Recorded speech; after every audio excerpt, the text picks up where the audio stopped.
Ovo je prvi put da su se svi mediji shvatili važnost, ovi slobodni mediji, jedne teme. I ova tema zaista jeste važna. Mi smo imali ranije slučajeve i istraživačke priče koje nisu dobile takav tretman u ovih nekolicini slobodnih medija. Mislim da je to bitno, da se onda prenese ljudima i čitaocima i gledaocima jasna poruka. Naprimjer, imali smo slučaj paljenja kuće naše kolege u Grockoj Milana Jovanovića. U tom slučaju isto je režim i njegovi mediji su pokušavali da zatrpaju.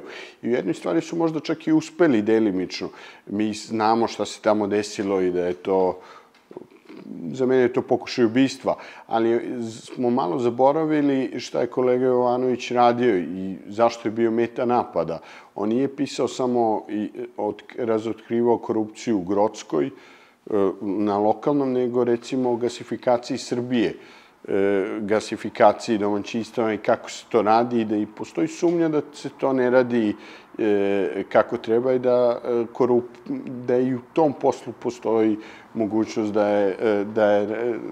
da ima velike korupcije. Ta priča je zatrpana. Zatrpani su razlozi njegovog, što sa Krušikom nije slučaj.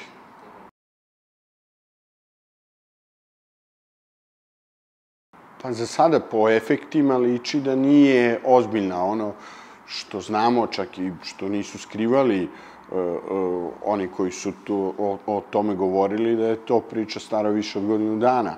I to što se dešavalo se ranije. Zašto je ona baš sada izvučena, možemo da sumnjamo i pretpostavljamo da je razlog da bi se prekrila afera Krušik pre svega.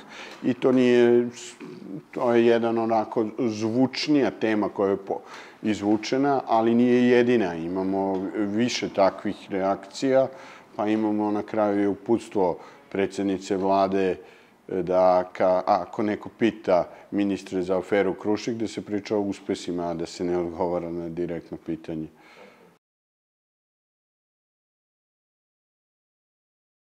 To se neminovno dešava i ne u Srbiji. Ako vi napravite, to je kao jedan balon koji možete do jedne granice da duvate, on će na kraju prsnuti. Ne možete držati istine ko voda, ona će negde procureti.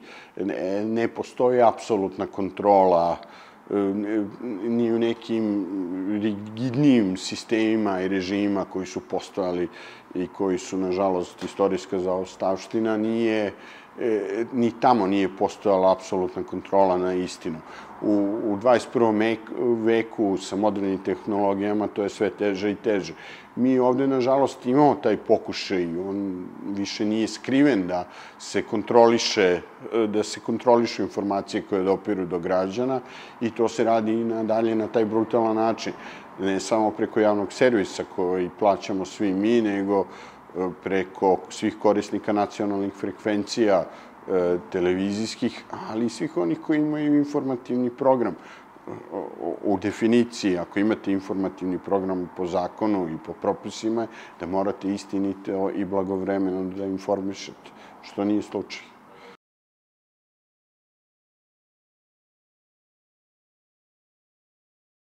I kako su istine sve teže za vlast i pitanje ozbiljnija, vidimo da oni potežu takve stvari kao što su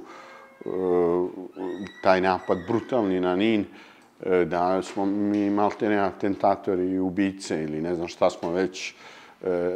Vidimo da ta gradacija, kako nailazi istina, da je njihov odgovor sve brutalniji, ali i opasniji za čitavo društvo. Imamo da oni ne odgovaraju i ne žele da odgovore na nijedno direktno postavljeno pitanje. Imamo svesno da krše.